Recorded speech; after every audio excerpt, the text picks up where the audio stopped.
how we could help. Their response and needs were clear. They wanted to grow more food and have better health and education.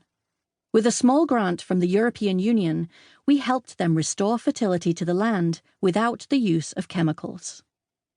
We worked with the local Tanzanian government to improve existing schools and improve or create village clinics. We introduced water management programs, agroforestry, and permaculture.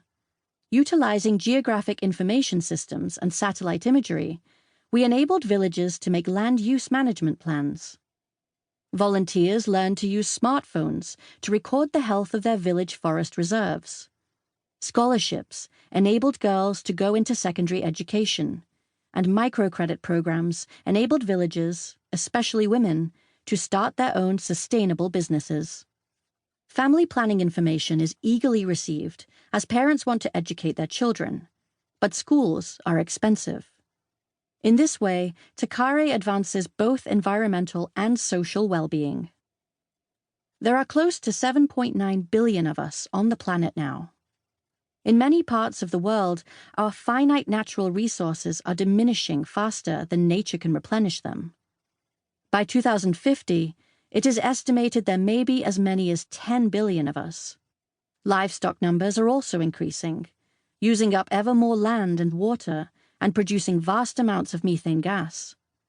Moreover, as people rise out of poverty, they understandably seek to emulate the unsustainable standard of living that we know we must change. If we carry on with business as usual, the future looks, well, grim is hardly a strong enough word.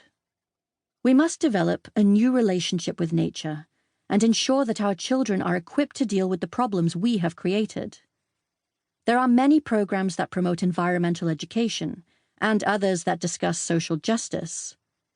I began Roots and Shoots, an environmental and humanitarian movement for youth, in 1991. It now has thousands of groups, preschool through university, in 68 countries.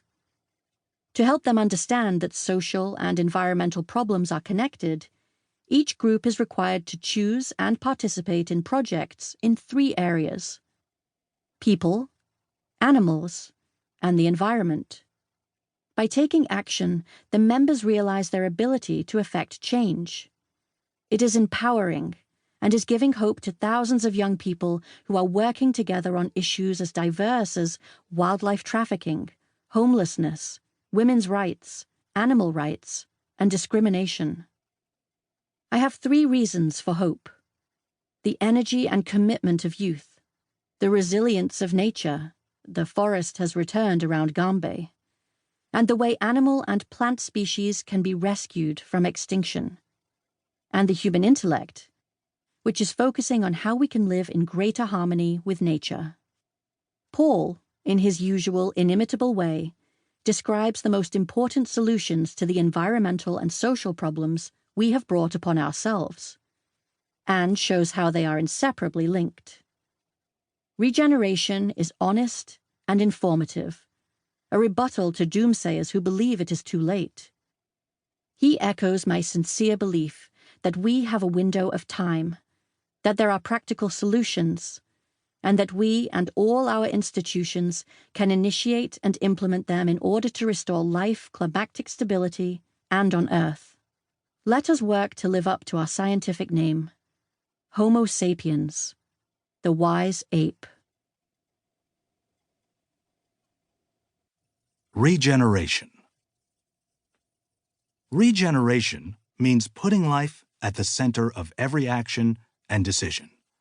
It applies to all of creation: grasslands, farms, people, forests, fish, wetlands, coastlands, and oceans. And it applies equally to families, communities, cities, schools, religions, cultures, commerce, and governments. Nature and humanity are composed of exquisitely complex networks of relationships, without which forests, lands, oceans, peoples, countries, and cultures perish. Our planet and youth are telling us the same story. Vital connections have been severed between human beings.